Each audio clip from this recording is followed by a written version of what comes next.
بسم اللہ الرحمن الرحیم۔ السلام علیکم عزیز طلبہ، اسپرٹ آف اسلام چینل میں ایک بار پھر خوش آمدید۔ آج کے اس لیکچر میں سندھ بورڈ کی 9th کلاس کی اسلامیات کے لیکچرز کے سلسلے میں آج ہم باب اول کے حصہ بے کے سبق منتخب آیات کا ترجمہ و تشریح کے سلسلے میں سورۃ النساء کی آیت نمبر 5 کا ترجمہ، مشکل الفاظ کے معنی اور آیت کی تشریح کو سمجھیں گے۔ اس سے پہلے کہ سبق کا آغاز کریں، اگر آپ نے اب تک ہمارا channel spirit of Islam subscribe نہیں کیا تو چینل کو سبسکرائب کر لیجئے اور ساتھ لگے بیل آئیکن کو بھی دبا لیجئے تاکہ آپ کو آئندہ بھی اس طرح کے مزید لیکچرز ملتے رہیں۔ پہلے اس آیت کریمہ کی تلاوت کر لیتے ہیں۔ فرمایا وَلَا تُؤْتُوا السُّفَهَاءَ أَمْوَالَكُمُ الَّتِي جَعَلَ اللَّهُ لَكُمْ قِيَامًا وَارْزُقُوهُمْ فِيهَا وَاكْسُوهُمْ وَقُولُوا لَهُمْ قَوْلًا مَعْرُوفًا۔ فرمایا کہ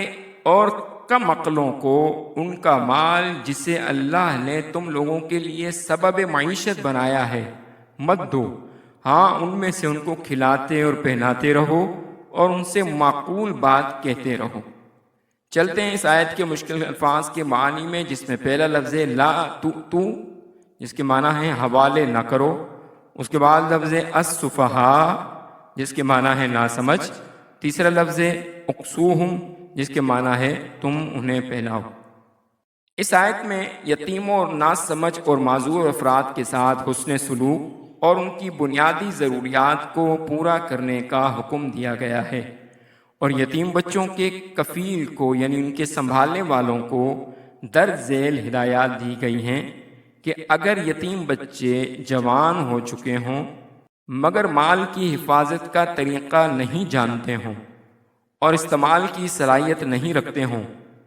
اور اپنی سادگی یا کم عقلی کی وجہ سے مال کا نقصان کر دیں گے تو ان کو یہ مال و ملکیت حوالے نہ کرو جو تم سب کے گزر بسر اور قیام و بقا کا ذریعہ ہے۔ یعنی اس میں یہ بتایا گیا کہ وہ یتیم بچے جن کے والدین انتقال کر جاتے ہیں اور وہ بچے ابھی کم عمر ہوتے ہیں، نابالغ ہوتے ہیں، جب وہ جوان ہو جائیں، بالغ ہو جائیں، تو ایسی صورت میں بھی ان کو ان کا مال تب تک نہ دیا جائے جب تک وہ مال کی حفاظت کرنے کی عقل، سمجھ اور فہم نہ رکھتے ہوں۔ یعنی کئی بار ایسا ہوتا ہے کہ بچہ بالغ ہونے کے بعد بالغ تو ہو جاتا ہے لیکن عقل مند یا سمجھدار اس لحاظ سے نہیں ہوتا کہ اپنی ملکیت کو وہ کہاں خرچ کرے کہاں خرچ نہ کرے، کیونکہ عام طور پر بلوغت کی جو عمر بتائی گئی ہے وہ 13 سے 15 سال ہے۔ 13 سے 15 سال کی عمر میں ضروری نہیں کہ ہر بچہ اس بات کی سمجھ رکھتا ہو کہ اس کی ملکیت وہ کہاں خرچ کرے، لہذا فرمایا گیا کہ اگر ایسے یتیم بچے جو بالغ تو ہو چکے ہوں لیکن بالغ ہونے کے باوجود ان کے اندر عقل سمجھ اس حد تک نہ آئی ہو کہ وہ اپنی ملکیت، اپنی وراثت کی حفاظت کر سکیں،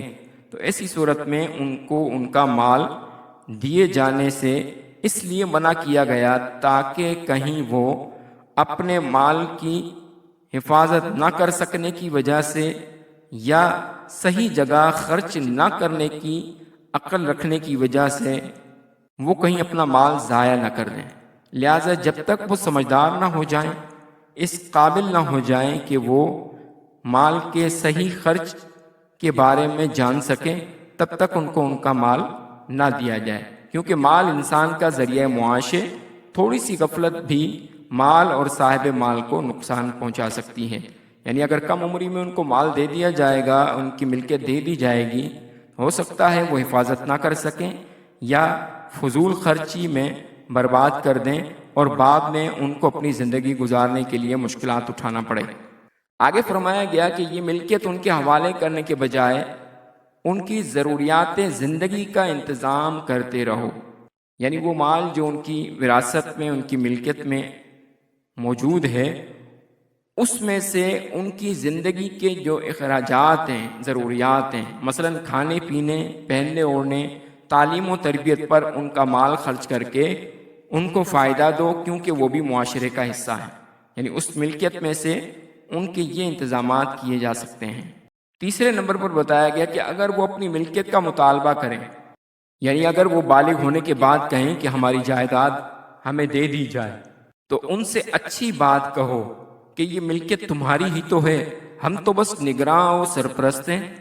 آپ جب اس کے سنبھالنے کے قابل ہو جاؤ تو تمہارا مال تمہیں سونپ دیا جائے گا۔ یعنی اگر کم عمری میں بالغ ہونے کے بعد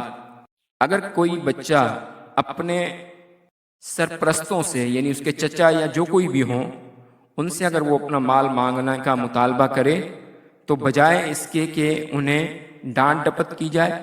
چاہیے کہ ان کو پیار سے، شفقت سے، محبت سے سمجھایا جائے کہ یہ ہم نے صرف اپنے پاس اس لیے رکھا ہوا ہے تاکہ اس کی حفاظت رہے، اور جب تک تم صحیح معنی میں سمجھدار نہیں ہو جاتے تب تک ہم اس کی حفاظت کرتے رہیں گے، جب تم سمجھدار ہو جاؤ گے تو یہ تمہاری امانت ہے، تمہیں اسی طرح سے دے دیا جائے گا جس طرح سے تمہارے ماں باپ کی طرف سے تمہارے حصے میں آیا۔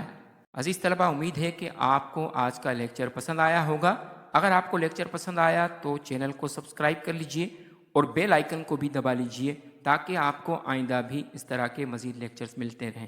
ملتے ہیں اگلے لیکچر میں، تب تک والسلام علیکم ورحمۃ اللہ وبرکاتہ۔